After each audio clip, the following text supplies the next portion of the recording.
How's it going, Giants fans? Welcome back to Fireside Giants with your boys, Alex and Anthony. Today we're discussing a budding star at the receiver position for this Giants team. Now, when the season started, we had Sterling Shepard, we had hopefulness for Kenny Golladay, and we were excited about the addition of Wan'Dale Robinson. Season ends, Kenny Golladay is a non-factor, Sterling Shepard's done for the year, Wan'Dale Robinson's done for the year. We got Richie James, Darius Slayton as our primary guys, and the one other guy that we want to discuss today is Isaiah Hodgins. You know, what he did for this team, what he did when the Giants went and claimed him off the Buffalo Bills practice squad was nothing short of just magisterial. It was phenomenal. It was exciting.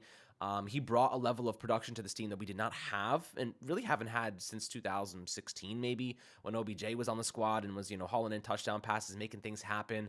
And Isaiah Hodgins was truly just a factor. He was a catalyst on this offense, and specifically in the red zone, he became a really nice red zone threat for Daniel Jones, more so than even Daniel Bellinger or anybody else on this roster. So if there's anything to be excited about Hodgins for in the future, is not just his yardage, but also his ability to haul in touchdowns. And I think that's a variable the Giants do not want to get rid of. So we're going to discuss maybe extending him on a multi-year deal, or if they want to bring him in for one more year.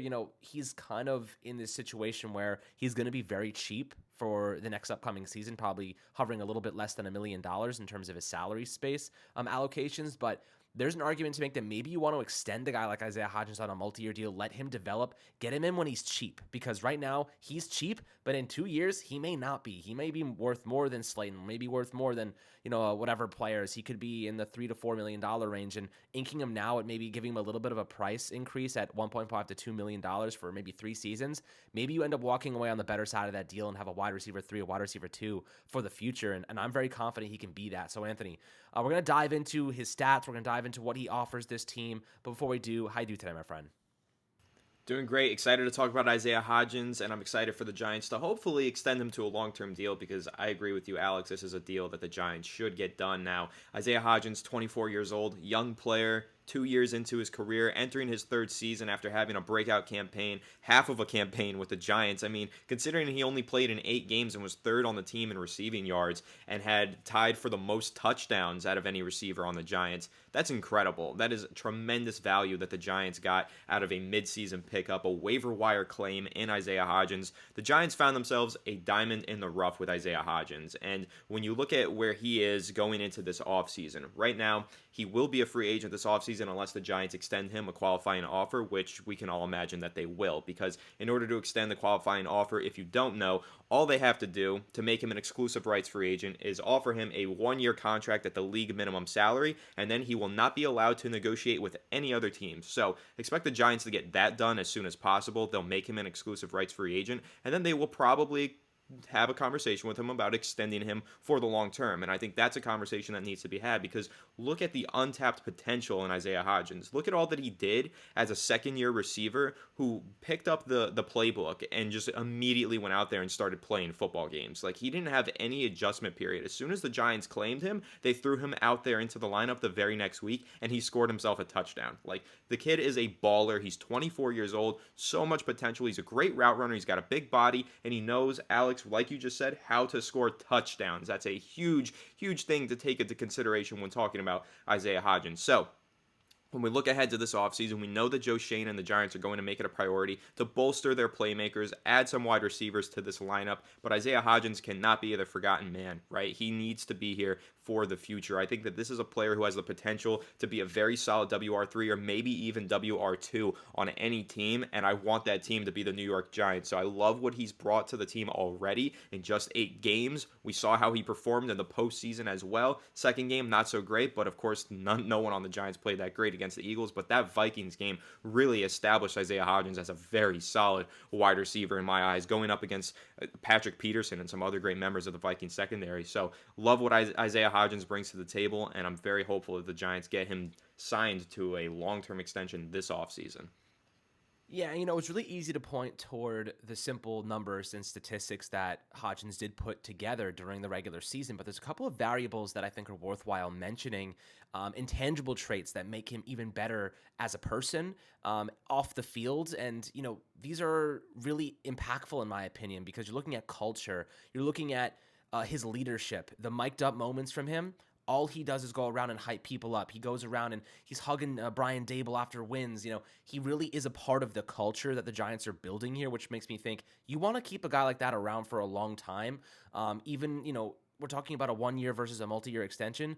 You pay guys like that who are stepping into bigger roles. They clearly have value, and you noted the red zone production is simply unmatched along any other player on this team aside from Saquon. But in the receiving core, he is your best option right now, unless you go and get an elite player in that mold. But I don't think the Giants are looking for a specific red zone hawk. I think they're looking for an all-around wide receiver one if they're going to go in that direction, and a really great route runner. But Hodgins, he also has chemistry with Daniel Jones. He may have more chemistry with Daniel Jones than any other receiver on this roster. And honestly, they've only been together for like 6 weeks. So that's the most impressive thing for me. By the end of the season, by the time that the Minnesota Vikings game came around, we saw Jones throwing him tiptoe passes on the freaking left boundary. You know what I mean? Like, we didn't see Jones do that with anybody the last 4 years, let alone Isaiah Hodgins, who was on the team for 8-9 games. So seeing the chemistry he developed with Daniel Jones, I think the value there is absolutely phenomenal. And then looking at what he battled through in the playoffs down the stretch, if you guys saw the picture of his ankle, it was ugly. He had black and blue ankle. He played through that pain,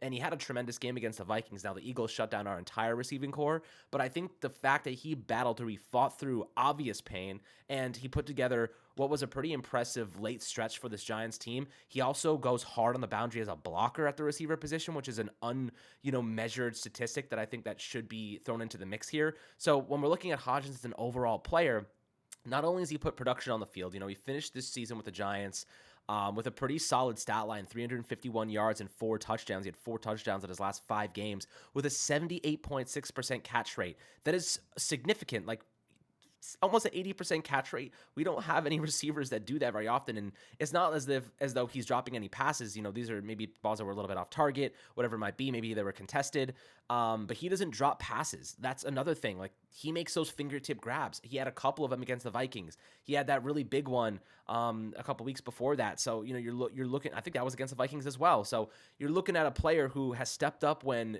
maybe another team didn't want him, and he's proven to have a lot of value. And I think that he fits our culture perfectly. So in my opinion, I'd be willing to give him a multi-year deal right now, because you don't let guys like that walk away. He's going to keep growing, going to keep developing chemistry with Daniel Jones. You don't want to let these guys go too early, because Daniel Jones, if he's the future at this team, he needs players he's familiar with around him, players that he has chemistry with going into this second year. Going into 2023, guys, we might have a situation where Richie James is not on this roster, Darius Slayton is not on this roster, Sterling Shepard's not on this roster, Kenny Galladay's not on this roster. So who the hell does Daniel Jones have any chemistry with? Isaiah Hodgins. You got to keep guys that have chemistry. So I think that's a pretty reasonable perspective to look at, Anthony, when you're looking at that specific kind of narrative. How important do you think Isaiah Hodgins is to this team, just remaining building chemistry with Daniel Jones and keeping him a little bit more consistent in the passing game? I think that it's super important for Daniel Jones to have a receiver that he can rely on, someone that he has some chemistry with, because when you look at Isaiah Hodgins and the way that he plays, he's a very dependable wide receiver. When you need someone to make a grab on third down, drop into a zone and just find the open space, Isaiah Hodgins does that really well, and he hauls in everything that comes his way. You mentioned that he's got a great catch rate. He has also got a great contested catch rate, dating all the way back to his time in college. Like, he's always been a player that can go up and make contested catches, and one of the things that I really like about him that I've talked about multiple times on the show is that I love the way he finds open pockets in zone defense. He got a couple of touchdowns this year by running some drag routes or some hitch routes, but just finding that open pocket and sitting down in it and letting Jones find him. And so he picked up a lot of yardage, really just carving zone defenses apart. And now we also know that he's got the ability to beat man coverage defenses as well, because we've seen him run some double moves on Patrick Peterson and other corners that leaves them in the dust, totally toasts them. So I really like how Isaiah Hodgins, in my opinion, has kind of a complete game. I think that he can do it all. He runs good routes, he makes contested catches, he finds open pockets and zones, he scores freaking touchdowns, and as you mentioned, he's got chemistry with Daniel Jones. Daniel Jones ripped that crossbody throw to the left sideline for that Isaiah Hodgins toe tap against the Vikings in the postseason. What a dime, obviously. Also phenomenal catch. But really what that play tells me is that Daniel Jones trusts Isaiah Hodgins. He knows that if he puts the ball in a location where Hodgins can get it, Hodgins will go ahead and make the catch. So on that play, that's a throw that I haven't seen Daniel Jones throw to anyone else in this lineup. Like, Alex, if you could remind me, when was the last time Daniel Jones threw a ballsy pass to the sideline for Darius Slayton or Kenny Galladay or Richie Maybe James, Dante anyone? Pettis last year. I don't Maybe, know. yeah, he threw some balls he wants to Pettis, I guess.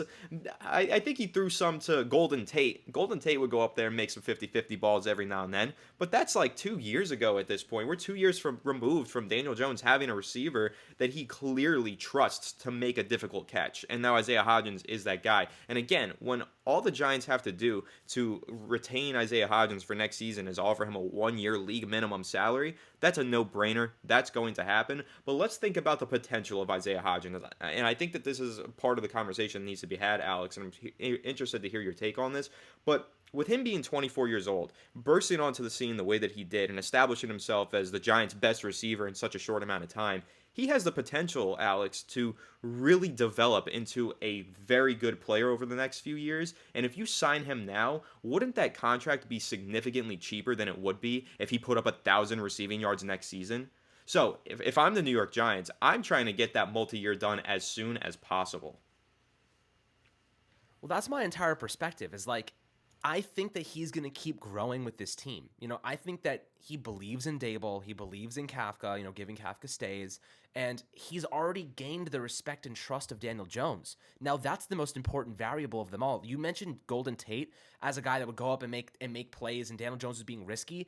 That's the direction that Brian Dable is taking Daniel Jones. He's taking him in the direction of calculated risks with players you have faith in, right? Making the risky throws, but they're not that risky because you trust Isaiah Hodgins to go make a play. You're putting him in a position to make a play when it's 1v1. You're not throwing it into triple or double coverage. You're throwing it into a situation where Hodgins has body leverage and you trust he's going to make the catch. He has phenomenal hands and you have chemistry, so he knows where the ball's going to be.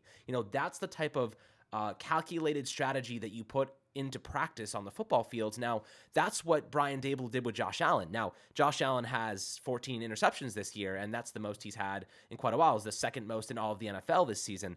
When you're looking at what Brian Dable did for him in the past, he asked him to be risky, but it was about taking calculated risks. These days, Josh Allen just throws it up. He's taking unnecessary risks because they're looking for explosive plays. They're not protecting the football at the same rate. So Daniel Jones had the lowest interception rate in the entire season of any quarterback, 1.1% interception rate, which is the lowest in his career by a significant margin. So when you're looking at Daniel Jones now, that importance, the reliance on Isaiah Hodgins, the confidence you have for him to make a catch goes a really long way, in my opinion. And ultimately, it's a big variable, a big reason for the Giants to extend him on a multi-year deal right now because, as you said, you're going to keep the cost down and you're going to keep an important part of Daniel Jones' success around for the future. They can continue to build that success. If you don't sign him right now, who's to say the Giants say, you know what, we don't have the money for it. He just went absolutely off the walls crazy last season and we have to let him walk. You know what I mean? Now, if you lock him in right now and you're confident that he's going to be a solid piece to this offense, you have him for, let's say, 3 years and out after the second season, and it's only going to be like $2 million per year anyway, maybe a little bit less to start. Maybe he makes $1 million, then $2 million the next 2 seasons, and by the end of that contract, he's putting up 600 to 800 yards a game with 3 to 4 or maybe even 4 to 7 touchdowns a year. That is a tremendous amount of value for a player who could end up being a wide receiver 3 when Wan'Dale Robinson returns, and maybe you go out and get a Brandon Ayuk, or you go out and get a DeAndre Hopkins, or you draft the Jackson Smith and Jigba. There's so many players that could improve this wide receiver core. I'll ask you this, Anthony.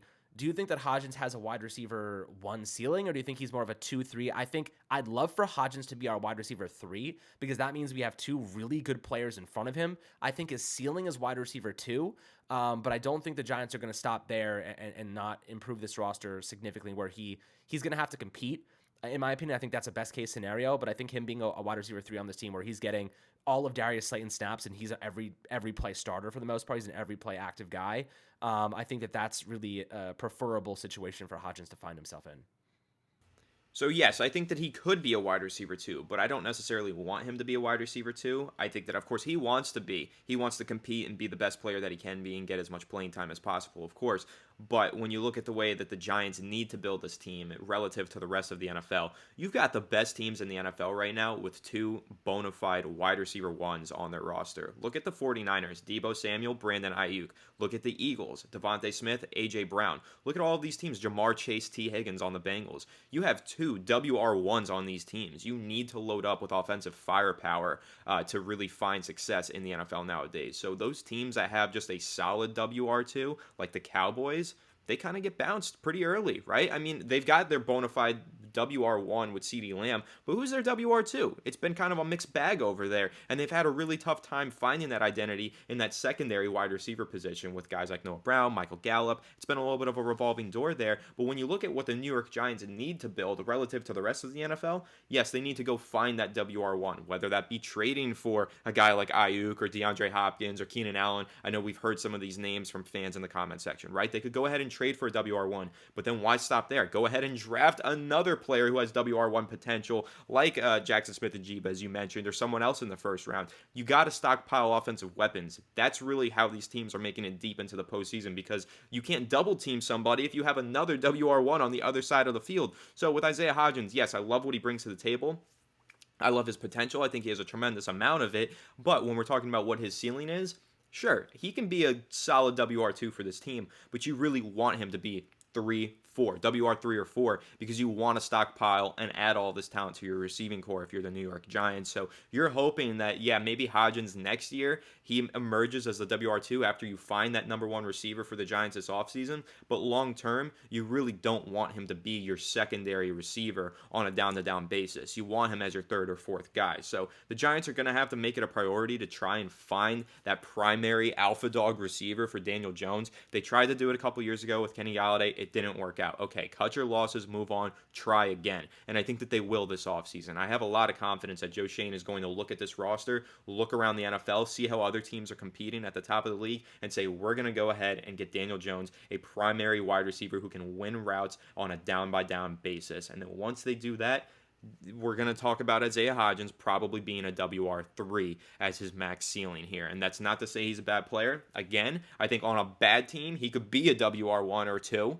But on a good team, you really don't want him to be in that position. You want him as a WR3, and ultimately, that's how you're going to maximize his value and even his potential, because he's going to go up against crappy cornerbacks that he knows he can beat every single play. Exactly. He's going to get open more frequently when he's playing against CB3s and CB4s. He's going to get open. He's going to torch those guys. So the Giants need to stockpile that offensive talent, load up that receiving core, and let Isaiah Hodgins cook against 3rd and 4th string cornerbacks.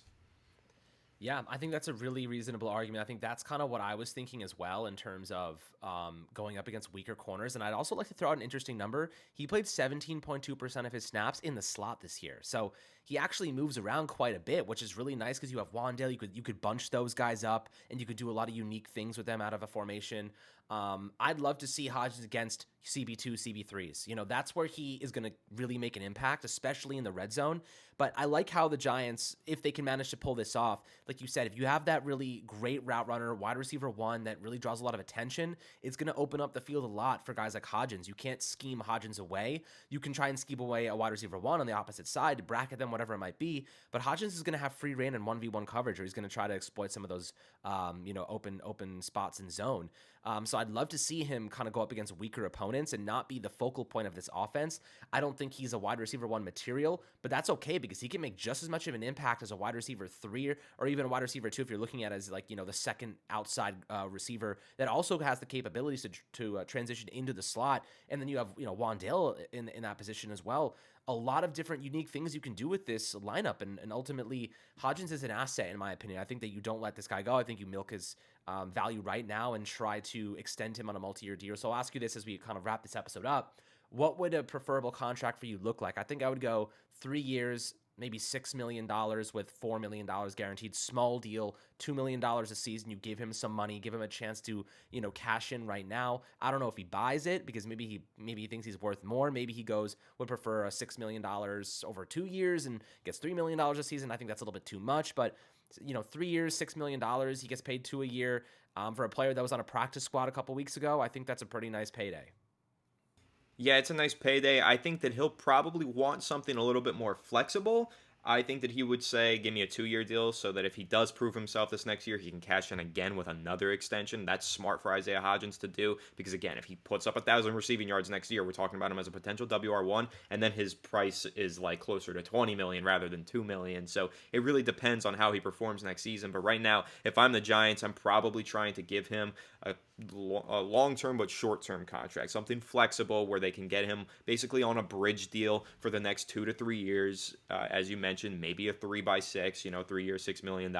Maybe you even bump it up 3 years and $9 million. You give him $3 million per season, and that incentivizes him to sign it a little bit more and cash in again in 3 years from now. And he'll be 27 by then, so that's the perfect time for him to get another big-time deal. So I think that's ultimately how this is going to shape out. The Giants are going to try and sign him to something that's like a 2 to 3 year deal where he can establish himself as their secondary wide receiver and make enough money to justify his performance. So I'm going to assume that the maximum per year is probably $4 million. But then again, those wide receiver contracts are inflating year by year because, as we mentioned, it's just so important to have a lot of receiving talent on your offense. So we'll see what that contract shapes out to be. But yeah, I'm all in. Give me an Isaiah Hodgins multi-year deal, 2 to 3 years on this team. I would love to see it happen.